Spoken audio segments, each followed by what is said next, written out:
Sa 2,000 pesos na puhunan, nasimulan ko itong food in a jar business ko. Dahil dito ay nakapagpundar ako ng factory, bahay at sasakyan. Kumikita na rin ito ng 250k a month. Naging tulay rin ito para makatulong ako sa mga nangangailangan. Panoorin ang kwento ng aking negosyo dito sa Kitang Kita.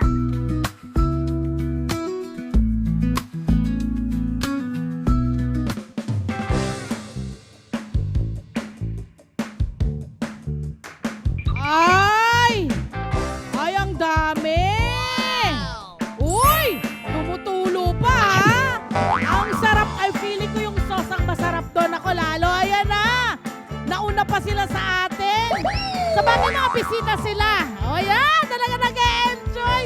Mukhang ngayong ano nila, kinakain nila ngayon yung pastil at yung bangus, ano? Welcome po natin sa LTE! Dala-dala ang kanilang maraming bottled ulam, Jeneline Giusela, and of course si Joaquin. Aba, tutulungan tayo ni Joaquin. Siya ang magluluto para sa atin.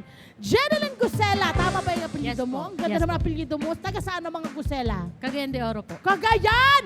Kaya alam mo ang pastil. Opo, nandun sa Cagayan talaga. Talagang Mindanao. lumaki ka na may mga pastil kang kinakakain sa paligid mo. Yes po. So, kumusta ang mga pastil nila doon? Masarap naman po, pero itong sa atin kasi... Aba, syempre naman, mas alam ka hindi yan masarap. masarap sa'yo. Okay, gaano katagal ang ginawa mong pag-eksperimento dito sa sarili niya tong sariling recipe niya ng pastil eh. Doon ka talaga nag-start. Yes po. Kumbaga, Oo. try and error talaga na Oo, para oo. ma-perfect namin yung lasa ng pastil na gusto ko. May ninegosyo ka na bang ibang pagkain bukod dito sa pastil? Or pastil na talaga agad ang una mong ginawang negosyo na pagkain? Pastil po talaga sinimulan ko. Bakit yun ang naisip mo? Kasi unang-una po, gusto ko siya. Pangalawa, marami ding gusto nun. Mm. Kaya nag-business ako na food in a jar para mas convenient sa mga tao na naka-jar lang yung pagkain. Totoo. Yes At ang po. pagkakaalam ko, itong kanyang mga produkto ay nakakarating na sa iba't ibang bahagi ng Pilipinas, pati sa abroad. Yes po. Saan sa abroad na nakarating? Sa Belgium, sa Hong Wow, Kong, taray. Wow. Canada, ayan po. Baka naman pwede sa QC. Ito na. Gaano katagal na itong negosyo mo? Ito po ay nagsimula kami 2023. Okay. So, nung nag-start po kami, benta-benta lang din muna. Aha. Na paisa-isa hanggang sa lumago ng lumago. Lumago. At marami ng flavor ngayon. Ano mga Yes flavor po. na yan? Meron po tayong original, meron tayong spicy, garlic spicy, at salted egg. At dadagdagan na, sabi Yes mo. po, marami pa po tayong ilalabas na Aha. mga product, mga fried sardines, Spanish bangus, Aha. basta lahat po ay nakabote. At ito ang pinaka-importante, sila ay FDA approved, okay? Pag sinabi mong FDA approved, gaano ka-importante yan pagdating sa pagkain, sa mga produkto? Pag once po na ang negosyo ay pagkain, kailangan po talagang naka-FDA siya kasi unang-una, certified nila na okay yung product mo, dumaan sa Yes. tamang proseso. Kumbaga, na-check lahat, lalo Yes na yung po. mga ingredients at proseso ng Yes paggawa po. mo. Eto na Opo. tayo sa proseso. Mag-uumpisa na tayo. Sama natin ngayon, sir, para tulungan tayo ni Sir Joaquin. Okay, paano ang proseso ng pagluto ng iyong pastil? Doon tayo mag-start. Okay po. So, sa paggawa po ng pastil, ito kasi ay para maipakita lang namin sa inyo. Pero syempre sa inyo, malakihan na kayo. Yes po, Oo. hindi ganito. Kasi ang per salang po namin is 20 kilos po nito. Wow! So, ganun po siya kalaki. Ilang pote yun? Marami na po, mga 5 bags. Oh. So, po. Wow, okay. So, yung una yung ginagawa ay? Una po, itong oil natin, pomace oil. Ayan. Oo. So, Kahit anong klaseng oil? ay, hindi po. Ang gamit po namin is olive oil. Wow, taray! Opo. Olive oil? Di ba mahal ang olive oil? Pomace po siya. Pangalawa, ang olive oil kasi unang sala yon, Aha. kaya na-produce yung olive oil. Uh-huh. Pangalawang sala niya ito. Ayun. Pomace. So, meron kayong nakukuhanan yan rito sa Pilipinas? Yes po, meron po. Check mo naman sa amin. Sige po. Di ba kasi magandang olive oil eh. Okay. Ang next, Ang susunod dyan, my love. ang next po natin ay yung sibuyas. Pag Sibuyas. mainit na po yung oil, Oo. gigisahin lang po siya hanggang sa Gigisa. maluto lang. Hindi siya sunog, hindi siya Oo. overcook. So, tamang luto lang. Uh-huh. Okay, so... Ano na yan? Ano yung ginawa ngayon? Ito po ay sibuyas. Okay. Pag mainit na po siya at pag okay na, ilagay na din po natin yung ating garlic, Bawang. bawang. Kailangan po ba maraming bawang? Mas maganda yung mabawang? Yes po, bawang tsaka sibuyas. Yan talaga paano yung yan? mas marami. Gusto kong malaman mula sa'yo. Eto na yon. Kasi bilang business to, di ba? Paano kapag nagmamahal yung mga produkto mo? Kasi lalo ngayon, grabe ang mga taasan ng mga produkto. Opo. Paano mo ina-adjust ang presyohan mo? Sa amin po kasi, hindi ako, simula nung nag-start po kami, hindi kami nagtaas ng price. Wow. Kahit nagtaas po yung mga presyo ng mga bilihin. So meaning, nag-buffer ka na sa presyo mo para Yes in po. case na magtaasan, Hindi meron pa rin. maapektuhan. Galing! Yes po. Isang tip yun. Okay, nilagay na natin. Ano ang gagawin natin? Anong hihintayin natin para maisunod natin ang susunod na ingredient? Pag medyo golden brown na po siya, ilalagay Golden na po brown. natin yung shredded na chicken breast po. Oo. So itong chicken mo, niluto mo ito, pinakuluan? Yes Anong po. ginawa mo po rito? Pinakuluan po yan, Aha. nilagyan po yan ng asin at saka yung ginger. Yun lang talaga? Yes po. Wala na kayong ibang ano? Or Wala na hayaan po. mo na. Okay lang naman na hindi mo sabihin sa amin. Wala naman po. Maiintindihan kita. Para at least may idea ngayon yung ating mga nanonood kung paano nga ba ginagawa ito. Malay mo, gusto rin nilang magkaroon ng 250,000. Eto na, doon na tayo pupunta. 250,000! Yes. Nakakainis ka! Pero na tayo mag-bestie. Grabe 250,000 ha? Opo, kasi nagsimula kami ng maliit hanggang Yeah. sa... Kasi po kami, sinigurado namin na yung product namin ay Oo. magugustuhan sa market Oo, talaga. oo, oo. So, nung nagustuhan po nila, ginawa din nilang negosyo. Gusto kong malaman mula sa'yo, gaano katindi ang iginapang mo, para marating mo ang 250,000 pesos. Okay. Ayan, ilalagay na muna yung ating shredded Next chicken. nating ilalagay natin yung Oo. shredded chicken natin. Oo, ayan. Ayan.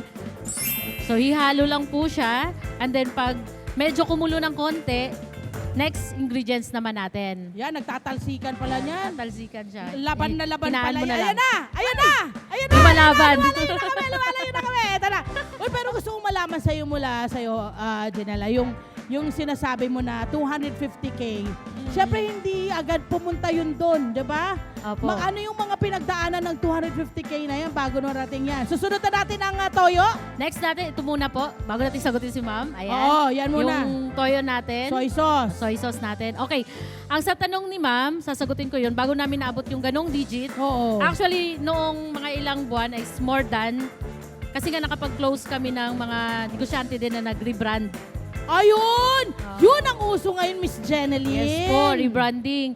Kung gusto nila magkaroon ng sariling pangalan sa negosyo nila, Oo. na ipo-bride po namin yon. Hindi nyo pangalan nila. Yes po, pangalan nila. Doon kayo doon pumutok ang business Yes ninyo. po, yes Doon po. nag-start. Saan mo nakuha yung idea na yung rebranding na yan? Kasi sa negosyo po kasi na pinasok ko before pa, Oh. nagre-rebrand din kasi ako sa mga Ayan. customer. So, base sa experience ang Opo, ginawa experience ko. So, mo. in-apply ko lang siya dito sa bago ko negosyo. At sa'yo na. Yes okay. po. Merong sinasabi. Ano yung susunod Ito natin? naman po, ihalo natin yung ating dry ingredients. Ayan po nandyan po yung mga secret ingredients namin. Wala Kung- tayo. Sorry, hindi po namin sasabihin sa inyo yan. Opo. Pero mag-research na lang din po kayo. Kasi alam nyo ho ba, ang laki ng ginagastos sa research and development ha. Yes Meron po. silang investment dyan. Ang bango! Yun ang po. bango! Wow! Okay. Kumusta? Ano na ang mga na-invest mo dito sa iyong, ano na yung mga Negosyo. nabili mo, mga Apo. naipundar mo dito sa business mo na ito? Ayun. Una po, kasi since nasa mundo ako ng negosyo, priority ko talaga yung business. Oo. So, nung medyo lumago, kasi sa hindi po nakakaalam, Oo. nagsimula talaga kami sa maliit. Oo. Tapos yung pwesto namin ay nasa bahay lang. Wow. Gumagawa. Opo, nagluluto kami ng sakto lang talaga. Uh-huh. And then, nung lumago na siya, nakapag-provide na kami ng paggawaan niya mismo. Building na ba ito? Hindi pa, ma'am. Soon. Yay! Sa akin, hindi pa. Ano pa lang. Pero ito ang isa sa mga magagandang nagawa niya rin sa business na to.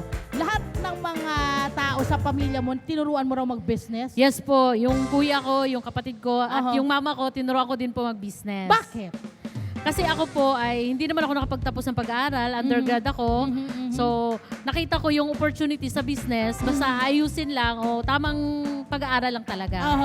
Opo. Ano ho yung ginagawa niya? Ma'am, sorry, paliwanag lang natin, sir. Ano yung ginagawa mo kanina? Parang ang lambing-lambing mo dun. Pag ano. Kasi etong chicken pastil po kasi, Oo. hindi po kasi siya pwedeng basta mo lang halukayin. Bakit po? Kasi pangit siya pag nag-overcook. Natudurog? Opo. Pag overcook. Oo, kaya napansin nyo, ganyan siya. Tapos nilagyan na namin ng butter. Yung butter po, yan kasi yung nagdadagdag ng Creaminess. yes po, tapos yung texture niya at saka yung amoy niya. Oo nga. Ayan, dagdag po yan. Mabango na nga kanina, nadagdagan pa nung nung parang Okay. butter. Mas yung amoy mas maganda pa. Opo. Ang galing. Gano'ng katagal ang pagluluto, ma'am? Actually, ma'am, kung sasalang namin sa 20 kilos, umabot po ng 2 hours. Matagal pala. Medium po. Yes po. Hindi siya yung Tsaka mabilisan. low fire? Yes po. Ayun. 2 hours po siya. Kaya Ang tagal para manuot, pala. kasi kung napansin nyo, yung chicken natin ay shredded siya. Correct. Para manuot yung lasa niya. Kailangan ganun katagal. Yeah, ganun po siya katagal. Dahan-dahan. Yes po, dahan-dahan. Pero masarap ang kalalabasan. Magkano yung pagbenta natin sa mga bawat bote ng pastil? Okay. Yung ano po natin, yung original or regular natin na flavor, nag-range po siya ng 150 to 180 per bottle po. Eto pa! Hindi po natatapos dyan ang napakagandang balita para sa atin dahil kada bote raw po, naglalaan kayo ng 5 piso. Tama po ba? Yes para po. saan yun? Yung ano po kasi, bawat bote, pag nakabenta Yung kami... nakabenta kayo. Yes, Correct. nabenta po siya. Meron po kaming inalat na 5 pesos for charity. Bakit? Ba't mo dinesisyonan yung gano'n? Kasi sabi ko, dati kasi, kumbaga walang-wala din kami sa buhay. So, ngayon, nandun din ako sa punto na wala akong malapitan, walang tumutulong. So, ngayon, na meron itong business na to, sabi ko, why not na mayroon tayong opportunity para makatulong sa mga nangangailangan naman. Ganda! Opo. Lalo kang pagpapalain ng Thank Diyos you sa po. ginagawa mo, hindi ba? Ayan, tapos na po ba ito? Tapos na tapos po. na. Okay, so anong gagawin na po dyan? Ilalagay na sa botelya? Opo, ilalagay na po Huwag mo natin. nilagay sa botelya, ilagay mo rito. Kasi Para makain. titikman natin yan, di ba? Ang husay! Napakaganda, napakabango. Yan po Ang yun. bango! Sino Secret. naman? Kasi ikaw, sa pagkakaalam ko, ikaw pa rin ay single. Yes po. By choice. Yes po. Bakit? Sabi ko, unahin ko muna yung negosyo. Diba? Tsaka na yung boyfriend pag Hindi yumaman. masama yun, hindi ba? Opo, Bakit? totoo yun. Kailangang maging responsable rin kayong mga magulang dahil ang pagkakaroon ng sariling pamilya, kailangan ng kapasidad Yes po. financially. Opo. Natutuhan mo yan dahil laking hirap. Opo, Nakita totoo po mo, yun. hindi ba? Opo. Ayan. Eto na! Tikman natin! Tikman natin ito. Naku, excited ako. Talaga naman. Sana hindi ako mapasok. Pinipilit pa yan. Kaya nga, dito na lang tayo.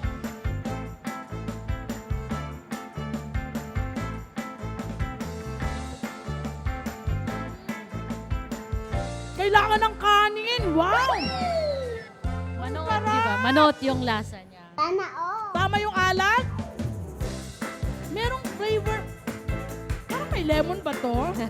Sarap! Mga herbs actually, ma'am, yung mga nilagay namin. Oo! Pamimit. Opo, mga Sarap! Spice. Makaparami kang kanin. Mas kaya masarap siyang pampalaman. Yes po, palaman, ulam, pwede yan. Pwede rin siyang pang pasta.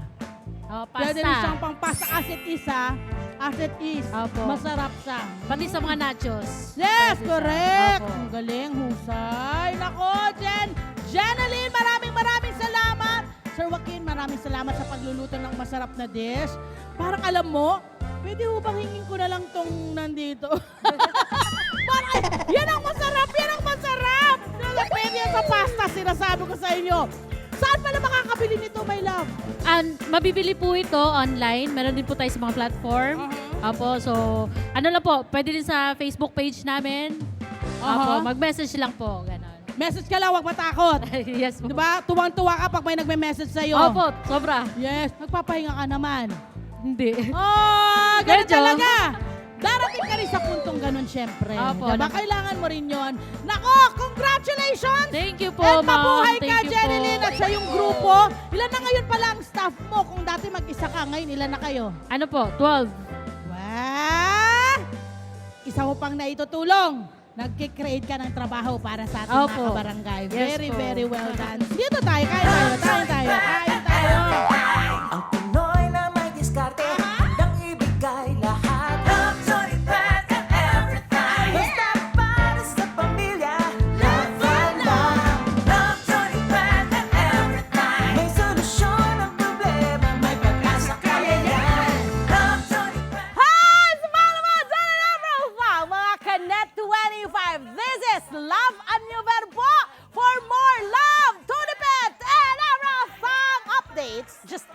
subscribe button. And follow us on our Net25 social media pages at Net25 TV and Net25 Entertainment Facebook. See ya. I love ya.